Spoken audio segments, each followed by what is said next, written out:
if any foreign investor or any foreign company made any investment directly in a physical asset of other country's company which is more than 10%, then such investment is called foreign direct investment. It means what?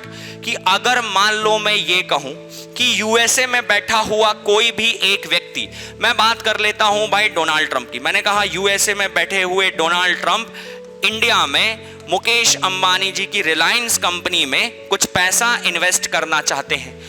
वो जब India में पैसा invest करेंगे Reliance company में, तो Donald Trump ultimately share market के root को follow नहीं करेंगे। वो डायरेक्टली रिलायंस कंपनी के सीईओ, प्रेसिडेंट या वाइस प्रेसिडेंट से कांटेक्ट करेंगे और कहेंगे कि मुझे 10% से ज्यादा के आपके कंपनी में क्या चाहिए है, स्टेक होल्डिंग चाहिए, यानी कि शेयर चाहिए है, और मैं आपको उसके लिए पैसा देने के लिए रेडी हूं। तो जब ultimately Donald Trump directly Reliance company के किस असेट में?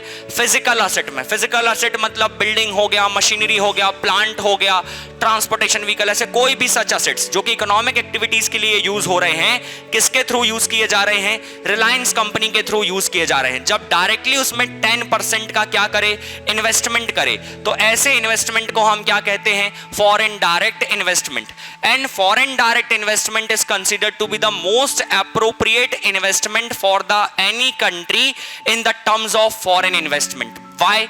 क्योंकि जब कोई भी व्यक्ति जो कि फॉरेन कंट्री से बिलोंग करता है, जब वो हमारी कंट्री की किसी भी कंपनी के फिजिकल असेट में इन्वेस्टमेंट करेगा, इट मींस व्हाट? कि वो सिर्फ फिजिकल असेट्स में 10% से ज्यादा के स्टेक होल्डिंग नहीं रख रहा है। स्टेक होल्डिंग के साथ साथ वो कंपनी की डिसीजन मेकिंग प्रोसेस में, उसके मैनेजमेंट में भी क्या करेगा? पार्टिसिपेट करेगा। जो कंपनी की बोर्ड ऑफ डायरेक्टर्स की मीटिंग होगी उसमें भी वो पार्टिसिपेट करेगा। इसका मतलब ये होगा कि कंपनी का अब सुख दुख का साथी कौन होगा? ये भाई डोनाल्ड ट्रंप होगा। प्रॉफिट होगा तो इसको मिलेगा, लेकिन लॉस होगा तो इसको बेयर करना पड़ेगा।